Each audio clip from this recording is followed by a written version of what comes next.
Good evening, Cayman. I'm Takia Smith, and welcome to CIGTV. We're here for our second live update of the day for the 2025 general elections and referendum, and what a day it has been. It's my pleasure to welcome Mr. Wesley Howell, our Supervisor of Elections, as he comes to give us an update of the day. Welcome, Mr. Howell. Hi, good evening. Thank you for having me. Yeah. How are you feeling right now? I know that it's been quite eventful. We have been going at this for quite some time now, but we're excited that we're finished with the polling, and now comes the very important part of the counting, and we're looking forward to having that complete as well. Yeah, we knew that this would be a record-breaking election from the onset of registration, and we are getting some numbers that show that their select voter turnout in certain constituencies was quite impressive as well. Could you give us a bit of some of the highlights of the day? Oh, absolutely. Voting started out really strong. We had some early polling numbers that were very impressive. Great voter turnout numbers in the sister islands. Cayman East, I believe it is, hit 80% voter turnout. So that's tremendous. Some other districts range from 60-odd% up to 70-odd%. We have several that have exceeded the number of voters who came out to vote in 2021. And I really think that's a combination of the fact that there's increased interest in a joined up referendum and general election, and the fact that there were a number of candidates running in various districts that interested voters to come out and make that vote. Okay, do we have an overall estimate to date of how many voters turned out today? We have an estimate of just around 79% net total, but many of the districts went higher than that, and some were lower than that. So, 74%. Voter turnout. But yeah, some went higher, some lower. Okay, at 74%, that takes us to just about the same amount of voters that turned out in the 2021 elections, but there is an increase. Could you explain that a bit to us? Yeah, so the number of voters on the register increased by 2,000 voters, just about 1,800 or so. So to hit the same percentage of voter turnout actually meant that we have that many more voters actually voting, because the list is that much larger. That's quite impressive. So, of course, we know with any elections that there should be some challenges or hiccups. Do you have any that took place today? We were relatively smooth. I mean, we were troubleshooting all day long, all sorts of issues, pipes bursting at polling stations and those sorts of things. But our partners were fantastic. Public Works came out on a public holiday and got it sorted for us, and we were able to continue to poll normally. So, yeah, nothing on really extreme. I'm just really thankful that it was a calm and peaceful day overall. We know that you mentioned the referendum played a major part in, possible part in the turnout today. Mm-hmm. Could you speak about any other differences that you might have noticed between this and other elections that you might have supervised in the past? Yeah, I believe that we had a higher number of younger persons, young Caymanians voting in this general election. There were a number of university students, Caymanians overseas, that we've sent postal ballots off to, and just coming out today on postal voting on voting day, the number of young people was impressive. Yeah. Okay, so now we enter the period of transition following the ballot count. So could you tell the public what exactly to expect from this moment on until we have a government sworn in? Yeah, so around 7 p.m. we'll start the count. So the returning officers will now be receiving the ballot boxes from each of the polling stations. They go through a meticulous process. At the end of the polling, they'll count exactly how many ballots they've issued, how many persons voted in there, any spoiled ballots that they may have, and then they hand that over to the returning officer. The returning officer goes through an elaborate process of processing the postal ballots, and then to ensure that the way that people vote is not revealed, the postal votes are mixed with the mobile votes, and that's included with the votes from the first polling station. So it's impossible to tell how any postal voter voted or how any mobile voter voted, because we'll be counting a larger number of ballot papers together. So that process is happening.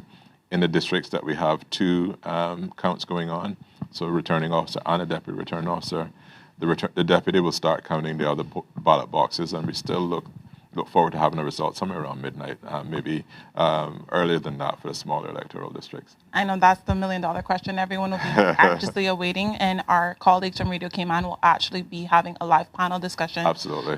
Which we'll shoot over to right after this.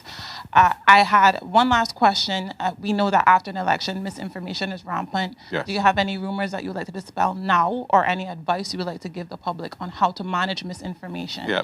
So we will be putting out official account numbers from our website, including the national count for the referendum. So each returning officer and deputy will be counting the referendum votes for their electoral districts, and then we'll add all those together and publish that number as a final number. I would say wait on the official sources for all that, and as we know, in our style of elected government, we elect MPs, members of parliament for electoral district, and then amongst themselves, they then group together to select their premier and deliver those signatures to the governor, and from there, their form of government. So that process can be a bit tumultuous sometimes, but again, stay tuned for it. And, as a senior civil servant myself, I'll shift gears and go back into getting ready to serve whatever government comes in with the best of my abilities. Awesome. Thank you so much. Before you leave, I just wanted to see if you had any other key comments, notes to the public, or anything else you would like to say. I just want to say a huge thank you to my staff and all the volunteers that made this possible. We really delivered today, and so proud of the team. Many of them were up. Well, some of them couldn't sleep last night because they were supposed to be here for 4:30 in the morning.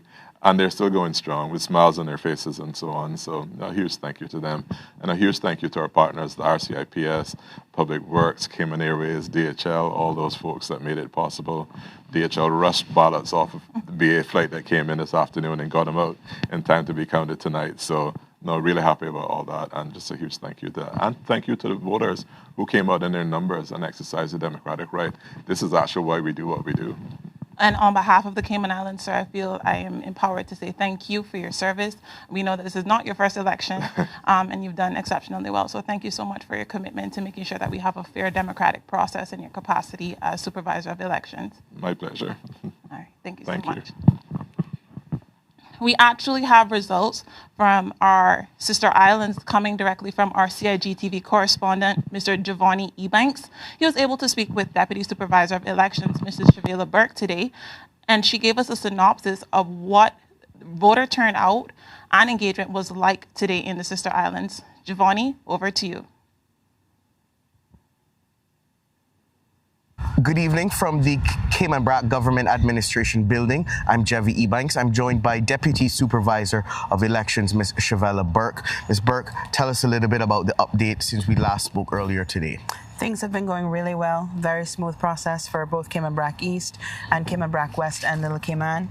As at the 4 o'clock update, we had over 70%, just under 80% really at both of the polling stations, locations here on the sister islands. So it's been going really well. Very smooth process for us. And are there any early election lessons from this year's election that you can share with us so far?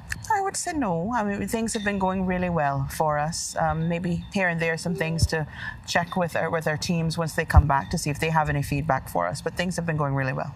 And in terms of the overseas election observers, have they noticed anything or brought anything to your attention that we should know about? No.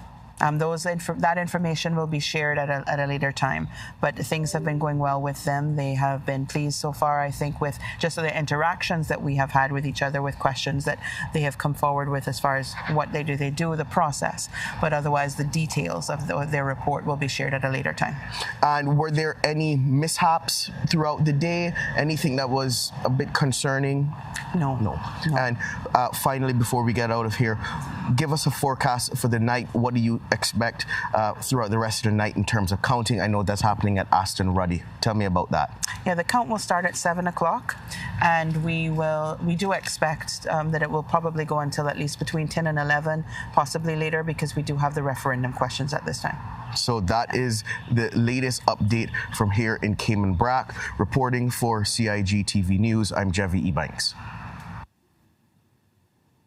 Thank you very much, Giovanni. At this time, we'll turn over to our colleagues at Radio Cayman, who are providing live coverage of the elections updates as they come in through until our final count is submitted. We thank you so much for tuning in tonight. Before you sign out, please remember to follow all official CIG government channels for all of your information on this and any government-related news. I'm Takia Smith. Thank you so much for joining us. My colleague Elizabeth Charles will resume at 9:30 p.m. tonight. Thank you and have a good evening.